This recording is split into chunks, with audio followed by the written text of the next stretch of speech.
হচ্ছে ওনার পরশুদিন মানে গতকালকের আগের দিন ওনার পায়ের অপারেশন করা হয়েছে, তো আগের থেকে অনেক ভালো আছে। স্যালাইন চলতেছে হলো, ওনার মেডিসিন এখানে রাখা আছে, আর হচ্ছে উনি এখন খাচ্ছে, স্যালাইনটা দেওয়া আছে। এখন ওনাকে পরিচ্ছন্ন করা হলো, অবস্থা খুব খারাপ ছিল। দেখেন যে এই যে প্রচণ্ড পায়খানা করে অবস্থা খারাপ করছিল, তো সেই অবস্থা থেকে তাকে পরিচ্ছন্ন করলাম আর কি। তো আমি বলতে চাচ্ছি যে আমাদের সমাজে এরকম অবহেলিত মানুষ অনেক আছে আমাদের সমাজে, যারা হচ্ছে দিনকালে সেবা পায় না।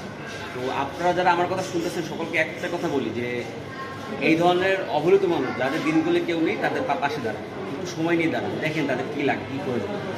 ইন ফিউচারে যখন দেখবেন আপনাকে কেউ ফেলে দিচ্ছে রাস্তায় বা আপনি যখন কষ্টে আছেন, তখন কিন্তু আপনি এই ব্যথাটা বুঝতে পারবেন। এগিয়ে যান, আল্লাহ হয়তো আপনার জন্য কারোর জন্য পাঠাবেন।